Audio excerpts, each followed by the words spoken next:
বন্ধুরা, পাকিস্তান স্বপ্নেও ভাবেনি যেই আফগানিস্তানকে সে তার সমকক্ষ ভাবত, সেই আফগানিস্তানকে নিয়ে যখন অন্তর্রাষ্ট্রীয় মঞ্চে বৈঠক হবে তখন সেখানে পাকিস্তানের এন্ট্রি পর্যন্ত হবে না। ভারত যবে থেকে সংযুক্ত রাষ্ট্র সুরক্ষা পরিষদের দায়িত্বভার পেয়েছে তবে থেকে পাকিস্তান ভয়ের মধ্যে রয়েছে। আর বর্তমানে যে ঘটনা হয়েছে সেটা দেখে পাকিস্তানের হুঁশ উড়ে গেছে। সদ্যই সংযুক্ত রাষ্ট্র সুরক্ষা পরিষদে ভারতের নেতৃত্বে আফগানিস্তানের বিষয়টা নিয়ে একটা বৈঠক আয়োজন করা হয়। ওই বৈঠকে ভারত পাকিস্তানের হাজারো অনুরোধের পরেও তাকে সামিল হতে দেয়নি। বর্তমানে ভারত বিশ্বের সবথেকে শক্তিশালী সংগঠন সংযুক্ত রাষ্ট্র সুরক্ষা পরিষদের প্রেসিডেন্টের পদ সামলাচ্ছে। সেক্ষেত্রে ভারতের সহমতি ছাড়া সংযুক্ত রাষ্ট্র সুরক্ষা পরিষদের মিটিংয়ে সদস্য দেশগুলো বাদে অন্য কোনো দেশ সামিল হতে পারবে না। সংযুক্ত রাষ্ট্র সুরক্ষা পরিষদের দায়িত্বভার মিলতেই অন্তর্রাষ্ট্রীয় স্তরে ভারতের ইমেজ অনেক পরিষ্কার হয়েছে। আফগানিস্তান চেয়েছিল সহায়তা। আপনাদের বলে দিই, কিছুদিন আগে পাকিস্তানরা তালেবানের জ্বালাতনে অস্থির আফগানিস্তান ভারতের কাছে সাহায্য চেয়েছিল।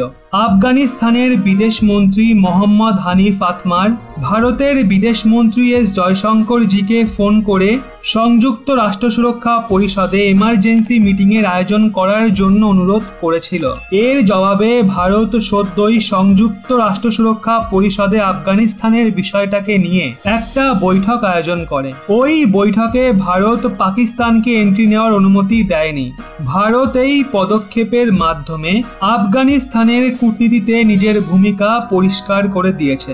এখনো পর্যন্ত পাকিস্তান ভুল ভাবনায় ছিল যে তালেবান আর চীনের সহায়তায় তারা সেখানে যা কিছু করতে পারে, আর চীনের জন্য পাকিস্তানকে কেউ কিছু বলবেও না। কিন্তু পাকিস্তান ভুলে যায় আফগানিস্তানের কূটনীতিতে ভারতের একটা গুরুত্বপূর্ণ স্থান আছে। আপনাদের বলে রাখি, পাকিস্তান সংযুক্ত রাষ্ট্র সুরক্ষা পরিষদের না তো স্থায়ী আর না তো অস্থায়ী সদস্য। সেক্ষেত্রে তার কোনো মিটিংয়ে অংশ নেওয়ার অনুমতি নেই। তবে হ্যাঁ, যদি সংযুক্ত রাষ্ট্র সুরক্ষা পরিষদের প্রেসিডেন্ট অর্থাৎ ভারত চাইতো তবেই পাকিস্তান মিটিংয়ে যুক্ত হতে পারত। কিন্তু ভারত স্পষ্টভাবে পাকিস্তানের জন্য এই মিটিংয়ের দরজা বন্ধ করে দিয়েছে।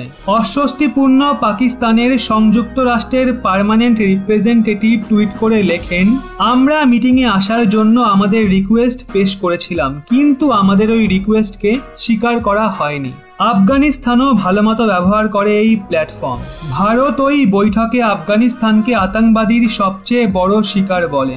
আফগানিস্তানও এই মিটিংয়ে খোলামেলাভাবে পাকিস্তানের বিরুদ্ধে আফগানিস্তানে আতঙ্কবাদীর বিষ ছড়ানোর অভিযোগ তোলে। সংযুক্ত রাষ্ট্রে আফগানিস্তানের পার্মানেন্ট রিপ্রেজেন্টেটিভ পাকিস্তানের বিরুদ্ধে তালেবানকে সাপোর্ট করার অভিযোগ আনে। এর জবাবে পাকিস্তান বলে, প্রথমে তো আমাদের মিটিংয়ে আসতে দেওয়া হলো না, আবার তারপর আমাদের ওপর ভুল অভিযোগ আনা হচ্ছে।